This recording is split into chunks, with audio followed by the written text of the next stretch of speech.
igsunan. Ingon si Saint Dominic Savio, ang tuyo na niya atas kalibutan, ano ang tao ang magalanan? Kung mapagyas ta pagkakoot sa kabalaan, giusikan nato ang atong panahon din sa kalibutan. Tanan na to. Doon natin lain-lain ang ambisyon sa itong buhay. Matagusan nato na atay ambisyon sa itong buhay para sa atong mga anak, para sa itong kagalingon. Pero nagsulay na mo mga kaigsunan, mga minister, nagsulay na mo nga mga ambisyon o mas nabaw pa sa ambisyon nga naadres kalimutan. Unsa ng ambisyon? Nga ang tao, kita, magkinabuhing balaan. Kung kana ang atong ambisyon nga magkinabuhing balaan, ihatag yun na sa Diyos, di na nato. Nga naman, nahiusa sa iyang ambisyon para nato. Unang Pedro 1:16, pagbalaan ka mo kay ang Diyos, pagbalaan niya. Okay? So, din lang siguro tama dahil doon ay mga pamutana o kung may mga pamutana, labing maayaw ko din ako.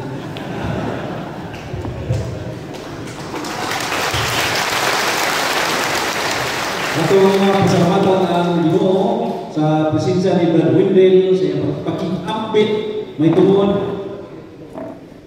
sa iyang giisgutan karon, no? Tingali na may mga jutay ng mga kalibog sa ipaambit ni Brad Wendell. Ang atong oras karon alas 11:05. Alas 11:05. Taman sa alas 11:30, muunda na ta sa pangutana. So natay 25 minutos na pwede na itong ipangutana ang matubag ni Brad Wendell. Atong usbon, ang pangutana, diya pagtuyo sa ipambit ni Brad Wendell. Una ni isa si Bro.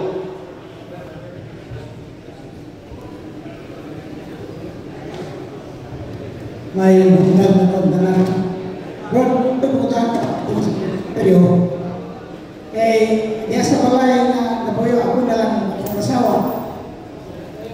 Hello.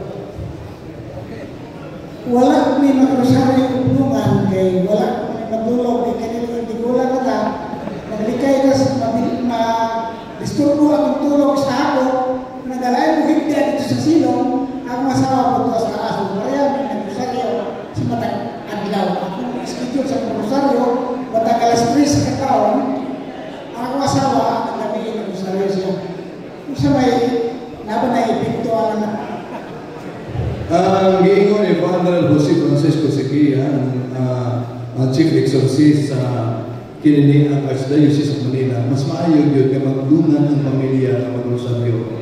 Mas maayo yun. Nga naman, ang giingon sa itong Ginoo, duha o tulo ka magkatigong sa kumalan, ako na at naliwala nila.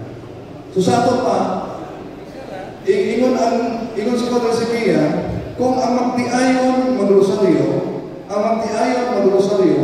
sigurado yun, naluluon ang demonyo diyan sa manimatay. Di siya maatak. Labi pa, nagamiton niya mga sacramentals o mag-bless mo before matulog in the name of Jesus. I command you, evil spirits, whoever you are, depart right now from this house. Na naman, kung i-bless din niya na, aron musunod ang yawa, tungod kayo nag-bless na ka, authority ka, masunog siya. Di na siya muna sa inyong malay. At doon na siya sa inyong silingan. No? So, totoo yung pagkasilingan. So, smart figure, di ko ang pamilya, mag-rosary. No? Dili kay, excuse nyo, kay praktika sa yawa, divine, and then, pero, kung lumang rosary, believe that prays together stays together. So, unsay time? Duha lang ng kamatang ang pamilya ng mag-isunan mo. Subot mo dili, duha lang ng kamatang ang pamilya. O saman, Holy Family. Muna ang atong panagignan, ang demonic family.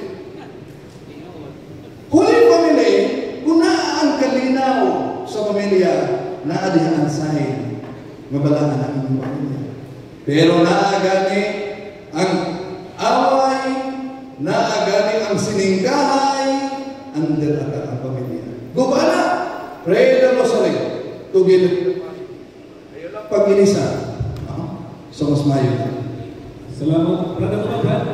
So, maayo man ang mag-ampo ng inusara, pero mas maayo ang mag-ampo na duha o ulo sa iya kalan.